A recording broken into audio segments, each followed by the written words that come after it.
তাৰিখৰ অসমৰ সংবাদপত্ৰত আমি এটা বাতৰি দেখিছো যে ৰাজ্যখনৰ 1,27,000 প্ৰাথমিক পৰ্যায়ৰ শিক্ষাৰ্থী হ্ৰাস হৈছে আৰু ড্ৰপ আউটৰ সমস্যাটো 6% পৰা গৈ 8.49% লৈকে বৃদ্ধি হৈছে আৰু দেখা গৈছে যে শিক্ষকৰ মান নিৰূপণৰ কাৰণে ৰাজ্য চৰকাৰে এটা ব্যৱস্থাৱলী গ্ৰহণ কৰিছে আমি শিক্ষকৰ মান নিৰূপণৰ এই ব্যৱস্থাৱলীক স্বাগতম জনোৱাৰ পিছতো আমি কম যে পৰোক্ষভাৱে এই ছাত্ৰ ছাত্ৰীৰ হ্ৰাস হোৱাৰ কাৰণটো শিক্ষক বুলি ক'ব খোজা হৈছে নেকি কিন্তু বাস্তৱত আমি কি দেখিছো যে যোৱা প্ৰায় 2016 চন মানৰ পৰা এতিয়ালৈকে আমি দেখিছো যে প্ৰতিটো বছৰতে শৈক্ষিক দিশত পাঠ্যক্ৰমৰ পাঠদানৰ কাৰণে শিক্ষকসকলৰ হাতত যথেষ্ট সময় কমি যায় পাঠ্যক্ৰমৰ পাঠদান কৰা নহয় এই কাৰণেই নহয় যে শৈক্ষিক দিনপঞ্জীখন কৰবাত পৰি থাকে আৰু নতুন নতুন নিৰ্দেশনাৰে উৎসৱ উদযাপন আৰু প্ৰশিক্ষণ আদিৰ জৰিয়তে গোটেই ব্যৱস্থাৱলীখিনিক এটা নতুনকৈ নিয়ন্ত্ৰণ কৰা হয় শৈক্ষিক দিনপঞ্জীত কৰবাত পৰি থাকে আমি যোৱা আগষ্ট মাহৰ পৰা দেখিছো FLN training ECCE training SMC training স্বচ্ছতা পখেক আদি 100 কাৰ্যসূচীৰ উপৰিও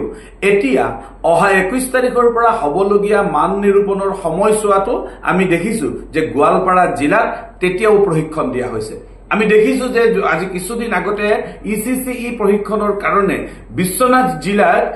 ছাত্ৰ ছাত্ৰীসকলক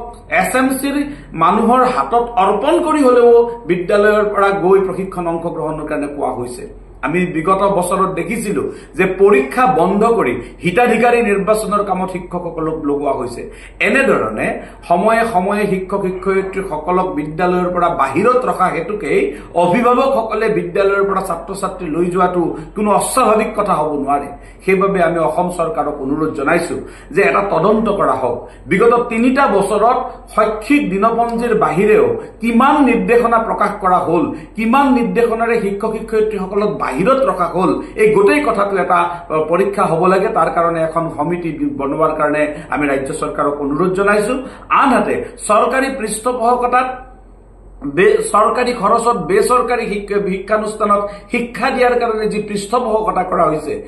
ইতিমধ্যে অসমৰ সদনত মাননীয় শিক্ষামন্ত্ৰী ডাঙৰিয়াই কৰা ঘোষণা অনুসৰি প্ৰায় 2000তকৈ বেছি বিদ্যালয়ত 25% ছাত্ৰ ছাত্ৰীক নামভৰ্তি কৰোৱা হৈছে এই ব্যৱস্থাৱলীৰ আমি পৰিৱৰ্তন বিচাৰিছো কাৰণ সৰকাৰি খৰচত বেসৰকাৰি শিক্ষানুষ্ঠানত যদি পৃষ্ঠপোষকতা কৰা হয় তেনেহলে নিশ্চিতভাৱে সৰকাৰি শিক্ষানুষ্ঠানৰ ছাত্ৰ ছাত্ৰীৰ সংখ্যা হ্ৰাস কৰাৰ ক্ষেত্ৰত সৰকাৰি উদগনি জনোৱা হ'ব আমি অনুৰোধ জনাম এখন সমিতি বনাই শিক্ষক শিক্ষয়িত্ৰী সকলে কেনে ধৰণে পাঠ্যক্ৰমৰ পাঠদান কৰাৰ পৰা বঞ্চিত হৈছে তাৰ এক তথ্য ৰাজ্য চৰকাৰৰ শিক্ষা বিভাগে গ্ৰহণ কৰক যাতে অদূৰ ভৱিষ্যতে ৰাজহুৱা শিক্ষানুষ্ঠানসমূহৰ সুৰক্ষিত হোৱাৰ ক্ষেত্ৰত সুবিধা ওলায়